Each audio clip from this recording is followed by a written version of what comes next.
నియోజకవర్గాన్ని ఎట్టి పరిస్థితుల్లో వీడబోనని మాజీ ఎమ్మెల్యే కొత్తకోట దయాకర్ రెడ్డి స్పష్టం చేశారు. పోయిన చోటే వెతుక్కోమనే సాంప్రదాయాన్ని అనుసరించి మక్తల్లో గెలుపు బావుటా ఎగరేసే వరకు విశ్రమించబోనని అన్నారు.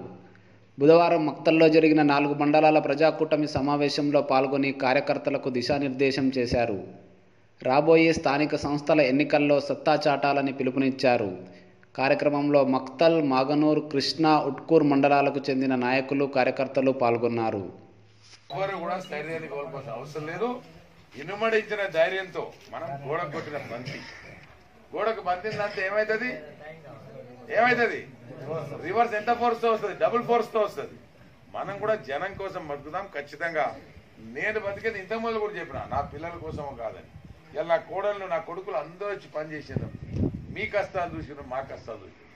నాకు ఎంత ఆనందం అంటే ఇవాళ కూడా ఆ కొడుకులు కోడళ్ళు మొన్న మా అమ్మ ఓడిపోతే ఏమున్నారు బోరా కాన్సెన్సీ కింద ఒక్కరోజు మనం పోతున్నాను అడిగి. That is my happiness. కార్యకర్తలు తల ఉంచుకునేటువంటి పని నేను ఎప్పుడు ఇప్పటికి చేయాలి, రేపు కూడా చేయాలి. ఎవరైతే ఏ క్యాడర్ అయితే తెలుగుదేశం క్యాడర్తో కలిసి పని చేసుకున్నారో గ్రామాల్లో వాళ్ళని మీరు ఐడెంటిఫై చేసుకోండి. వాళ్ళ ఇంటి పనులు, వంట పనులతో సహా చేతనైన సహకారం ఖచ్చితంగా చేయాల్సిన బాధ్యత మీ మీద, నా మీద ఖచ్చితంగా ఉంది.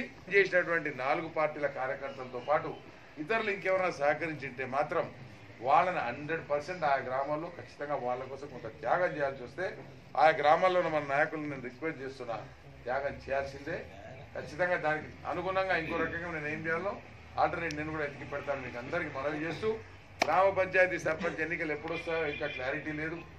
వస్తే మాత్రం స్థానికత్వమే ఉంటుంది తప్ప పార్టీల ప్రమేయం ఏమి ఉండదు. స్థానికంగా ఎవరి ప్రాంతంలో వాళ్ళు మాట్లాడుకోండి.